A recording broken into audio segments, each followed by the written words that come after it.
Don't let anyone steal your joy. You're definitely going to want to hear this.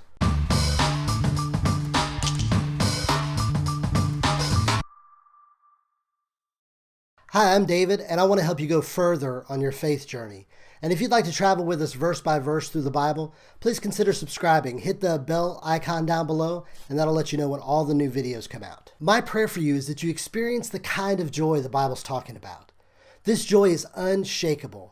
It surpasses all of your circumstances, and it fully satisfies based on the completed work of Christ on the cross.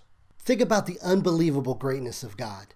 He took mercy on us while we were still sinners.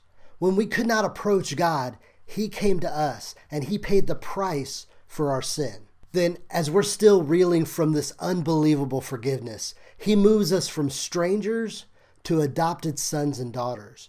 We become part of the very family of God. And then He fills us with this supernatural, divine joy that comes from a right standing, a right relationship with God. This joy is the fruit of the Spirit working within you. Although this joy is yours, it's part of the DNA of a child of God. There are those outside that don't want you to have that.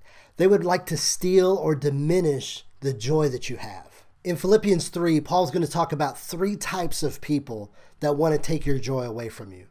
These are people that never experienced this type of divine joy, and so they would rather ridicule you, they'd rather attempt to diminish your joy rather than to seek after it for themselves. In Philippians 3:2, it says, "Beware of the dogs, beware of the evil workers, beware of the false circumcision." These are the people that would steal your joy.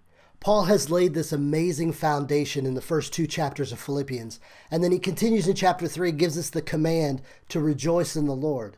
But this command comes with a warning. First of all, it says, beware of the dogs. And this would be a very familiar word picture to the original readers. See, in Paul's day, there were wild packs of dogs that would roam around, and they would try to scavenge or devour dead things. The group of people that Paul's describing here is the group of people that love to see you fail. They're not going to actively oppose you. They're not going to really work hard at it. But as soon as you mess up, and we all do, we're all sinners. But as soon as you mess up, they'll be right there ready to pounce and devour with the "I told you so's."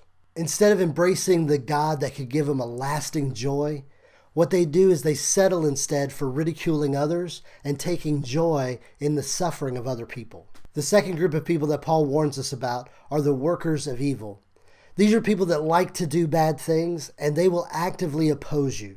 Your faith forces a confrontation of the morality of their choices, and it's unpleasant to wrestle with those kinds of thoughts. So instead of dealing with the issues, they'll focus their evil intentions on undermining your joy. And the last group Paul mentions here is the false circumcision. This is the falsely religious group. This is the group that appears to be holy or morally superior, but their real intentions, their hearts are far away from the heart of God. This group will try to use false guilt and manipulation to prune the joy that should be naturally growing in your relationship with God. And they do all of this with a mask of spirituality. Each one of these groups has the potential to suppress or flat out steal away your joy. So Paul gives us this warning up front. His simple solution is this: just look out, beware, see what's going on around you. And I don't think this command's given to us to make us cower in fear, but just to make us aware of what's going on around us, to give us a heart of discernment. We just need to be aware that these people exist, and sometimes they move in and out of our circles of influence. The knowledge of their existence and their agenda seriously limits the amount of influence they have. They can only steal our joy if we allow them to take it. Knowing that these people are out there will allow you to navigate around those relationships like icebergs in the ocean, and allow you to keep your focus on the source of all real joy. The power that these 3 have is inherently limited because all they can do is interact with us through the realm of circumstance.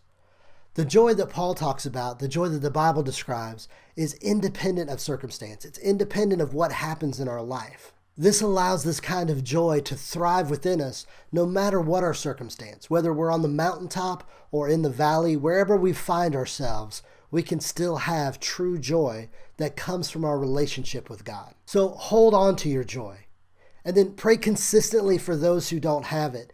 And if the opportunity arises, share your good news with someone who desperately needs to hear it. Hey, thanks for spending a few minutes with me as we walk through the Bible.